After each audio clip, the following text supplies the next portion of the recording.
রবের ইসলামী কিংডমে যত উলামায়ে আজাজিল রয়েছে এদের থেকে আল্লাহ তাআলার কাছে আশ্রয় চাচ্ছি। সম্মানিত দর্শকবৃন্দ, আপনাদের সকলকে জানাই আসসালামু আলাইকুম ওয়া রাহমাতুল্লাহ। কুরবানি নিয়ে সুন্নি মুসলমান, শিয়া মুসলমান এবং সালাফি মুসলমানদের পক্ষ থেকে 5টি প্রশ্ন করা হয়েছে এবং কোরআন থেকে সেগুলির উত্তর জানার জন্য এই প্রশ্নগুলি পাঠানো। প্রশ্ন নম্বর 1, কুরবানির দিনে পশু চামড়া নেওয়ার জন্য দেখা যায় ঢাকা শহর সহ বাংলাদেশের বিভিন্ন বড় শহরে একদিকে মাদ্রাসাগুলোর ছেলেরা, অন্যদিকে বিভিন্ন দলের ছেলেরা, আবার ছিনতাইকারীরাও এসে ভিড় করে। কখনো কখনো তারা একে অপরের সাথে ঝগড়াও করতে লেগে যায়। যারা একটু আগে সওয়াবের কাজে চামড়ার টাকাটা লাগানোর ওয়াদা দিয়ে নিতেছিল, এখন তাদের মধ্যেই গুনাহের ঝগড়া এমন কেন? কোরআন কি বলে? এই কোরআনের 6 নম্বর সূরা আল আনআমের 65 নম্বর আয়াতে আল্লাহ বলেন, কুল হুয়াল কাদিরু আলা আন ইয়াবআসা আলাইকুম আযাবাম মিন ফাওকিকুম আও মিন তাহতি আরজুলিকুম আও ইয়ালবিসাকুম শিয়া ওয়া ইউযিকা বা'দাকুম বা'সা বা'দ উনজুর কাইফা নুসারিফুল আয়াতি লাআল্লাহুম ইয়াফকাহুন। বলে দাও, তিনি তো এমন শক্তিও রাখেন যাতে তিনি তোমাদের উপর থেকে কিংবা পায়ের নিচ থেকে শাস্তি পাঠাবেন, কিংবা তোমাদেরকে নানান পার্টিতে ভাগ করে ফেলবেন আর একে অন্যের সাথে লড়াইয়ের মজা চাখিয়ে দিবেন। দেখো তো আমি আয়াতসমূহ কেমন বিস্তারিতভাবে বলছি, যেন মানুষেরা বুঝতে পারে। তো মানুষেরা বিভিন্ন পার্টিতে বিভক্ত হয়েছে একমাত্র তাদের কর্মফলের কারণে। তবে দ্বীনের নামে পার্টি হওয়া কখনো ঠিক হবে না, কারণ ইসলাম হলো শান্তির সিস্টেম। যাবতীয় শান্তির ফয়সালাগুলি হচ্ছে ইসলাম, দ্বীন ইসলাম। তাই ধর্মের পার্টিগুলোর ভিত্তি এ জগতে ইহুদি এবং খ্রিস্টানদের প্রচেষ্টায় ঘটানো হচ্ছে সর্বযুগে। তবেই তো বাইবেলকে যারা অনুসরণ করে তারা ধর্মের নামে অগণিত পার্টি তৈরি করে। তাই বাইবেলের লুক অধ্যায়ের 12:51 লেখা, তোমরা কি মনে করিতেছ আমি পৃথিবীতে শান্তি দিতে আসিয়াছি? তোমাদিগকে বলিতেছি তাহা নয়, বরং বিভেদ। তো বাইবেলধারীরাই একে অপরের সাথে বিভেদ, ঝগড়া, ছিনতাই আরো ইত্যাদি এগুলি করে। তবে মুমিনরা কখনো করবে না, মুসলিমরা কখনো করবে না। তো আল কোরআনের দৃষ্টিতে যত ধর্ম রয়েছে রবের ইসলামী কিংডমে, এই ধর্মগুলি শান্তি নয়, অশান্তি সৃষ্টি করে। সেটি মূলত 6 নম্বর সূরা আল আনআমের 65 নম্বর আয়াত থেকে জানলাম, এটি আযাব ইলাহি। 2 নম্বর প্রশ্ন হচ্ছে, মুসলমান, শিয়া, সুন্নি, সালাফি ধর্মে কুরবানির ঈদের দিনে গাভীকে কুরবানি দেওয়াটা বেশি সওয়াবের কাজ মনে করা হয়। আবার হিন্দু শাস্ত্রের মৌলবী সমাজ তারা ফতোয়া দেয় যে গো হত্যা মহাপাপ। আবার বৌদ্ধ মৌলবীদের কথা হলো যে জীব হত্যা মহাপাপ। এমন ধরনের কেন? কোরআন হতে জানতে চাই যে গাভী কুরবানি করা এবং না করাতে কোনো দোষ আছে কিনা। কোরআনের 2 নম্বর সূরা আল বাকারার 172 নম্বর আয়াতে আল্লাহ রাব্বুল আলামিন বলছেন, ইয়া আইয়ুহাল্লাযীনা আমানু কুলু মিন তাইয়্যিবাতি মা রাযাকনাকুম ওয়াশকুরু লিল্লাহি ইন কুনতুম ইয়্যাহু তা'বুদুন। শোনো হে মুমিনগণ, আমি তোমাদেরকে যে রুজি দান করেছি তা থেকে পবিত্র জিনিস খাবে আর আল্লাহ তাআলা শুকরিয়া আদায় করবে, যেন তোমরা তারই গোলামি করতে পারো। তো হালাল জিনিস খেতে হবে।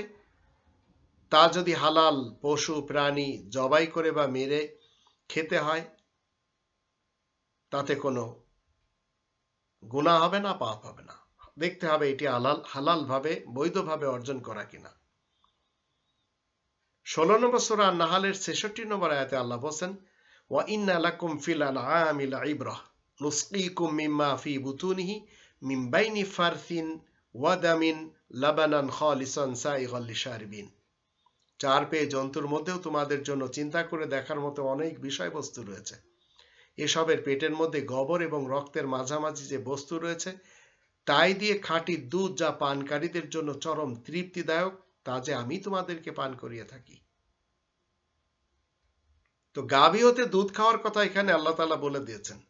দুধের গাভীকে কুরবানি করার প্রথা ব্রিটিশ ভারতে সেই ডিভাইডেড অ্যান্ড রুল পলিসি মতে তারাই করে দিয়েছিল। কারণ একদিকে গাভীকে হিন্দু সমাজের লোকেরা মাতা মনে করে, অন্যদিকে মুসলমান শিয়া সুন্নি সালাফিরা গাভীকে জবাই করাকে বেশি সওয়াবের কাজ মনে করে। তো যে হিন্দু মুসলমান একসাথে বসবাস করত সেটিকে ভেঙ্গে চুরমার করার জন্য ইংরেজদের ডিভাইডেড অ্যান্ড রুল পলিসির মাধ্যম দিয়ে এটি তারা শিক্ষা দিয়ে গিয়েছে। তো দুধের গাভীকে কোরবানি করলে যদি দুধের কোনো সংকট দেখা না যায় তাহলে গাভী কোরবানিতে দোষ হবে না, অন্যথায় চিন্তা করতে হবে। তবে হিন্দুস্তানের মুসলমানদের অন্তত চিন্তা করা উচিত, কারণ গাভীর গোশত খাওয়ার কারণে অনেকে জিহ্বা কেটে দেওয়া হয়েছে, অনেকের মৃত্যুর দিকে ঠেলে দেওয়া হয়েছে। কুরবানির জন্য পশু জবাই করার জন্য যে শুধু গাভীকেই করতে হবে সেটিও চিন্তা করা দরকার স্থানকাল পাত্র হিসেবে। আপনি এমন এক জায়গায় রয়েছেন যেখানে সবাই হিন্দু সমাজের লোক, সেখানে গাভীর পরিবর্তে অন্য কিছু আপনি মহিষ কোরবানি দেন, কারণ আপনি অন্যদেরকে কষ্ট দেওয়া এটা অন্তত ঠিক হবে না। বা যদি দিতে চান সেটি, আমি তো পশ্চিমবঙ্গে মানে দমদম এয়ারপোর্টের পাশেই মৌলানা আবু তাহের সাহেবের বিশাল মাদ্রাসা রয়েছে, জামিয়া মাদানিয়া, মাদানীনগর। তারা সেখানে আমি গায়ের মাংস খেয়েছি, কিন্তু গাই তিনি যে নির্দেশ দিয়েছেন সেই গাই প্রথমে গেটের ভিতরে এনে একটি এমন জায়গাতে জবাই করা হয়, যদিও ওই চামড়া ওনারা বিক্রি করতেন না, কারণ এই চামড়া দেখা গেল যারাই খরিদ করে তারা অধিকরায়িত হিন্দু মহাজন। তো গাই জবাই করতেন এবং সেই গাই অন্ধকারের ভিতরে নিয়ে আসা হতো, মানুষ যেন চারিপাশ থেকে টের না পায়।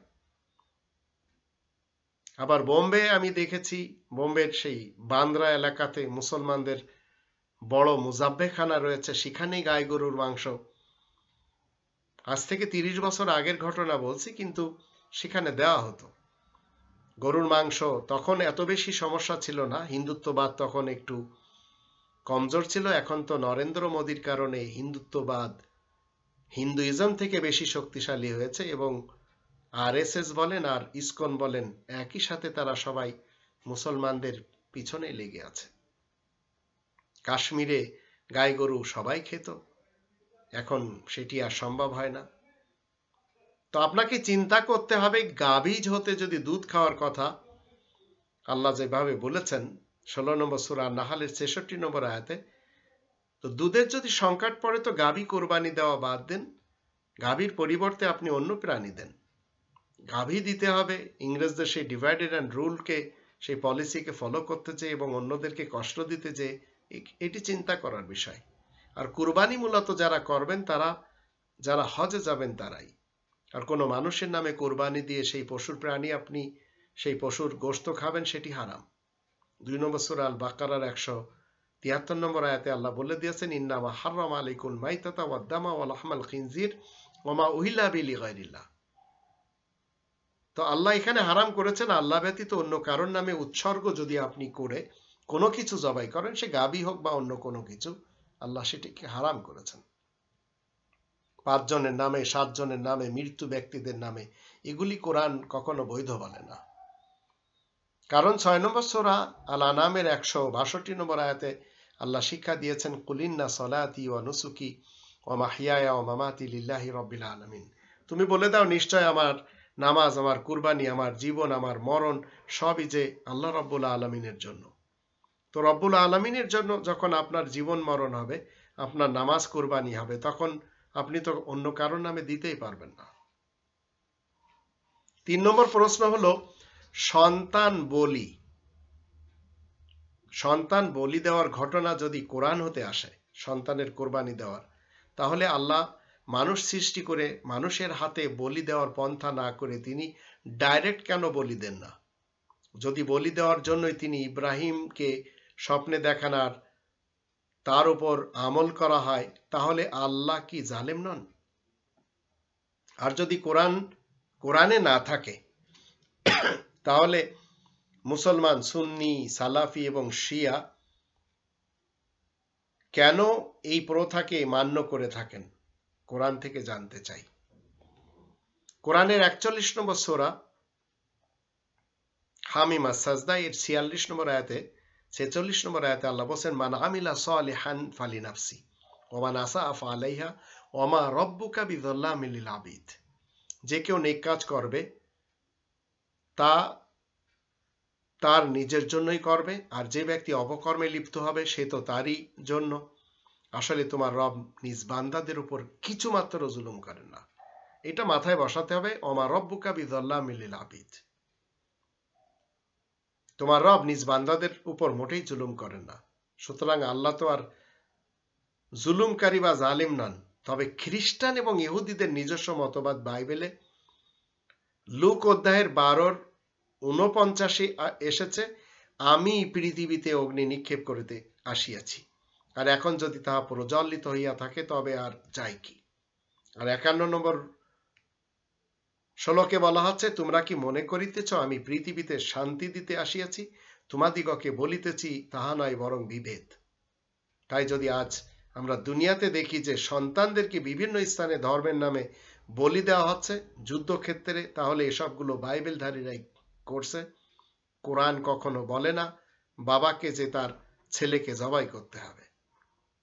আর ইব্রাহিম রাসূলের তার সন্তানের ব্যাপারে যে ঘটনা কোরআনে, সেটি হচ্ছে তিনি আল্লাহ তাআলার কাজের জন্য, আল্লাহ তাআলার কাজকে আগে বাড়ানোর জন্য তিনি তার সন্তানকে পৃথক করতে চেয়েছেন।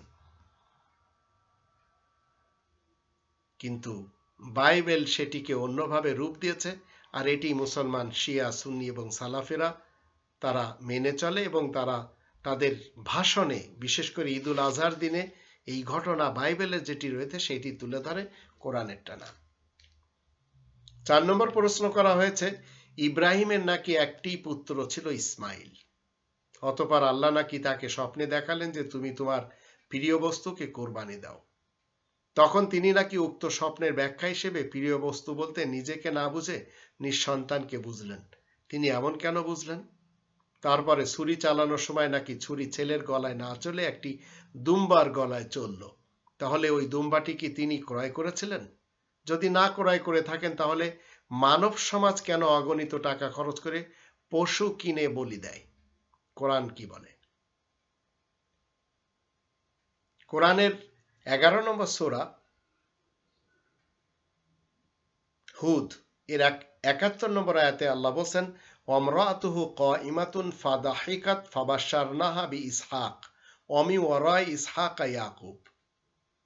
আর তার স্ত্রী দাঁড়িয়ে থাকে, অতঃপর হেসে ওঠে, তখন তাকে আমি ইসহাক আর ইসহাকের পরে ইয়াকুবের সুসংবাদ দিই। আবার 14 নম্বর সূরা ইব্রাহিমের 39 নম্বর আয়াতে বলা হচ্ছে, আলহামদুলিল্লাহিল্লাযী ওয়াহাবা লি আলাল কিবারি ইসমাঈল ওয়া ইসহাক ইন্না রাব্বি লাসামিউদ দুআ। আল্লাহ তাআলা শুকরিয়া, যিনি এই বয়সে ইসহাককে দান করেছেন, নিশ্চয় আমার রব তো দোয়া শুনে থাকেন। তো এখান থেকে আমরা জানলাম যে ইব্রাহিমের একটি পুত্র ছিল না। এটি বাইবেলের ঘটনা, যেটি আমরা মুসলিমরা মানতে পারি না। ইব্রাহিম রাসূলের সন্তানের যে বিবরণ কোরআনের 37 নম্বর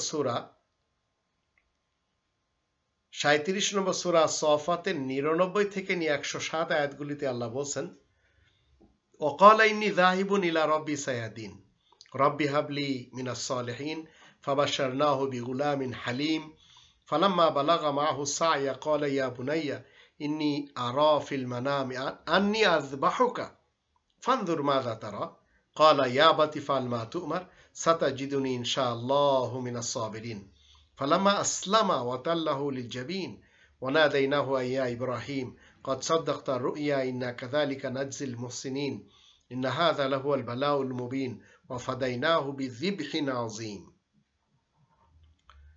ইব্রাহিম বলে, আমি তো আমার রবের দিকে এগিয়ে যাব, তিনি আমাকে পৌঁছে দিবেন।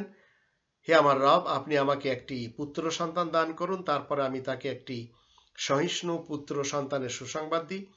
তারপরে যখন সে ছেলেটি তার সাথে চলাফেরা করতে লাগে তখন সে বলে, হে পুত্র আমার, আমার স্বপ্ন হলো যে আমি তোমাকে আলাদা করছি, পৃথক করছি। আন্নী আযবাহুকা। আমরা কিন্তু জবাই শব্দটি বাংলা ভাষায় ব্যবহার করি। জবাই মানে হচ্ছে একটি প্রাণীকে জবাই করে পৃথক করে দেওয়া, তার ধড় থেকে মাথা আলাদা করে দেওয়া। তো এখানে আন্নী আযবাহুকা এর মানে হচ্ছে আমি তোমাকে পৃথক করছি। ফানজুর মাযা তারা, তোমার কি মত? সে বলে, বাবা, আপনাকে যা আদেশ দেওয়া হয়েছে তাই করুন, ইনশাল্লাহ আপনি আমাকে ধৈর্যশীল রূপে পাবেন। মোট কথা তারা দুজনই যখন মেনে নেয় তখন তাকে আগে করে দেয়। আর আমিও তাকে ডাক দিয়ে বলি, ওগো ইব্রাহিম, তুমি তো নিজের স্বপ্নকে বেশ উত্তম রূপে সত্য বলে প্রমাণ করলে। আমি অবশ্যই এভাবে বিশেষ নেককারদের পারিশ্রমিক দান করে থাকি। নিশ্চয় এ যে সুস্পষ্ট পরীক্ষা। আর আমি তাকে একটি বিরাট জবেহের সাথে ফিদিয়া দিই। তো ইব্রাহিম রাসূলের স্বপ্নের বাস্তব রূপ সেটি এই। স্বপ্নের বাস্তব রূপটি আমি যদি 2 নম্বর সূরা আল বাকারার 124 থেকে নিয়ে সামনের যে আয়াতগুলি রয়েছে 131 পর্যন্ত দেখি, তাহলে বাস্তব রূপটি আমরা দেখতে পাবো। সেখানে ছুরি চালানোর কথা নেই। وَإِذِ ابْتَلَى إِبْرَاهِيمَ رَبُّهُ بِكَلِمَاتٍ فَأَتَمَّهُنَّ قَالَ إِنِّي جَاعِلُكَ لِلنَّاسِ إِمَامًا قَالَ وَمِنْ ذُرِّيَّتِي قَالَ لَا يَنَالُ عَهْدِ الظَّالِمِينَ وَإِذْ جَعَلْنَا الْبَيْتَ مَثَابَةً لِلنَّاسِ وَأَمْنًا وَاتَّخِذُوا مِن مَّقَامِ إِبْرَاهِيمَ مُصَلًّى وَعَهِدْنَا إِلَى إِبْرَاهِيمَ وَإِسْمَاعِيلَ أَن طَهِّرَا بَيْتِيَ لِلطَّائِفِينَ وَالْعَاكِفِينَ وَرُكَّعِ السُّجُودِ وَإِذْ قَالَ إِبْرَاهِيمُ رَبِّ اجْعَلْ هَٰذَا بَلَدًا آمِنًا وارزق أهله من الثمرات من آمن منهم بالله واليوم الآخر قال ومن كفر فأمتعه قليلا ثم أضطره إلى عذاب النار وبئس المصير وإذ يرفع إبراهيم القواعد من البيت وإسماعيل ربنا تقبل منا إنك أنت السميع العليم ربنا واجعلنا مسلمين لك ومن ذريتنا أمة مسلمة لك وأرنا مناسكنا وتب علينا إنك أنت التواب الرحيم ربنا وبعث فيهم رسولا منهم يتلو عليهم آياتك ويعلمهم الكتاب والحكمة ويزكيهم إنك أنت العزيز الحكيم ومن يرغب عن ملة إبراهيم إلا من سفي نفسه ولقد اصطفيناه في الدنيا وإنه في الآخرة لمن الصالحين إذ قال له ربه أسلم قال أسلمت لرب العالمين ووصى بها إبراهيم بنيه ويعقوب يا بني إن الله اصطفى لكم الدين فلا تموتن إلا وأنتم مسلمون ইব্রাহিমকে যখন তার রব কয়েকটি বিষয় পরীক্ষা করলেন আর ইব্রাহিম তা পূরণ করে, তখন ইরশাদ হয়, তোমাকে আমি প্রত্যেকটি মানুষের জন্য ইমাম নির্বাচন করেছি। ইব্রাহিম বলে, আমার সন্তানদের মধ্য থেকেও? আল্লাহ বলেন, জালিমরা আমার অঙ্গীকারের আওতায় আসবে না। আমি কাবা ঘরকে প্রত্যেকটি মানুষের জন্য ইবাদতের জায়গা এবং শান্তিপূর্ণ স্থান রূপে নির্বাচন করে বলি, তোমরা ইব্রাহিমের দাঁড়ানোর স্থান থেকে কায়েমকৃত নামাজকে নিয়ে নাও। আর আমি ইব্রাহিম এবং ইসমাইলকে আদেশ দিই যেন তারা আমার ঘরখানাকে তওয়াফকারী, এতেকাফকারী, রুকু এবং সিজদাকারীদের জন্য পবিত্র রাখে।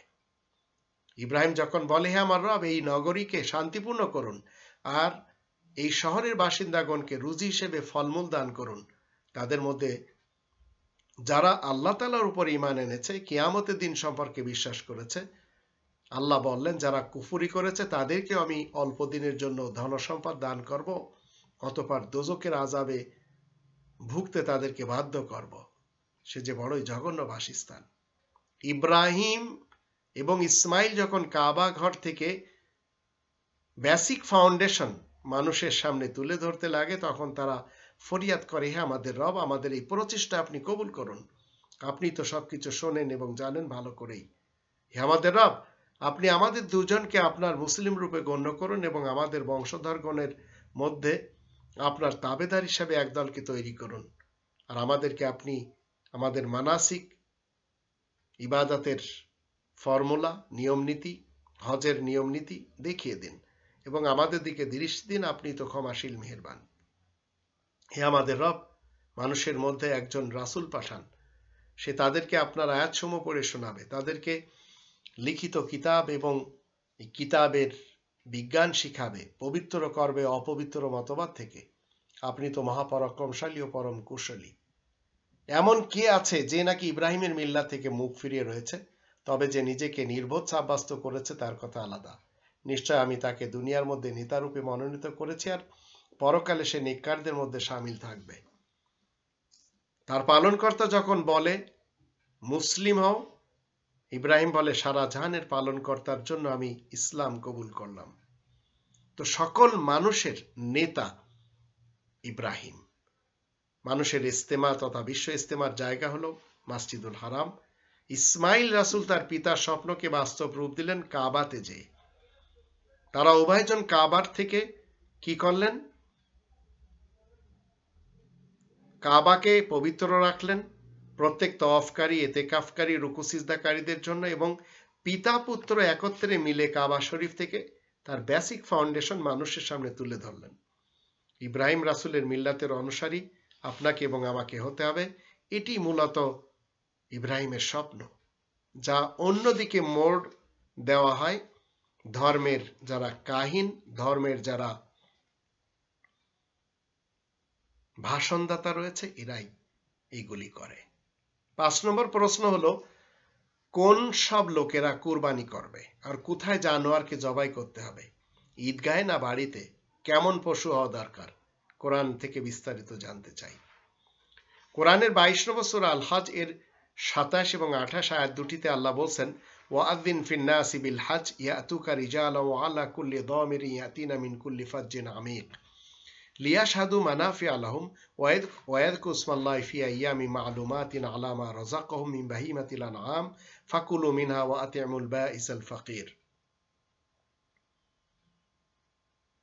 মানব সমাজে হজের কথা ঘোষণা করে দাও, যেন তারা তোমার কাছে এসে পৌঁছায় পায়ে হেঁটে, দুর্বল উটে সওয়ার হয়ে, দূর দরাজ পথ বেয়ে, যেন এভাবে তারা নিজেদের ভালাইয়ের জন্য হাজির হতে পারে।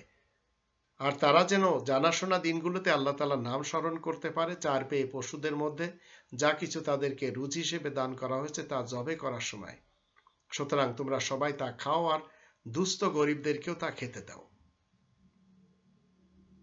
তো হজের আজান ইব্রাহিম রাসূল দিয়েছেন। বাহিমাতুল আনাম, চতুষ্পদ, জাবর কাটা, ঘাসখোর যে প্রাণী রয়েছে তাদেরকে বলা হয়। তো হজে শুধুমাত্র নিজেদেরই ভালাই হবে যারা সেখানে যাবে। এখন কুরবানি 22 নম্বর সূরা আল হজ এর 33 নম্বর আয়াতে আল্লাহ বলেন, লাকুম ফিহা মানাফিউ ইলা আজালি মুসাম্মান সুম্মা মাহিল্লুহা ইলাল বাইতিল আতিক। তোমাদের জন্য এতে নির্দিষ্ট মেয়াদ পর্যন্ত অনেক উপকার নিহিত রয়েছে, তারপরে সেই প্রাণীগুলিকে প্রাচীন ঘর পর্যন্ত পৌঁছে দিবে। মিনা। সুম্মা মাহিল্লুহা, অতঃপর ওই জাবর কাটা চতুষ্পাদ প্রাণীগুলো জবেহের স্থান ইলাল বাইতিল আতিক, প্রাচীন ঘরটির দিকে। তো কুরবানি সেখানে করতে হবে, কিন্তু অধিকাংশ মানুষেরা সেটি জানে না। যারা জানে না তারা বিভিন্ন ধরনের প্রশ্ন উঠায় এই কোরআনের উপরে, বিভিন্ন ধরনের ইয়ারকি করে, ক্রিটিসাইজ করে কোরআনের বিধিবিধান নিয়ে। অনেকে জেনে শুনে করে, অনেকে অজানা অবস্থাতে করে। আল্লাহ আমাদের সবাইকে, নিজেদের ব্যক্তিত্বকে আমরা যেন আল্লাহ তাআলার জন্য সঁপে দিতে পারি, নিজেদের জীবন, মৃত্যু, নামাজ, কুরবানি সব যেন আমরা লিল্লাহ করে নিতে পারি, সেই তৌফিক দান করুন।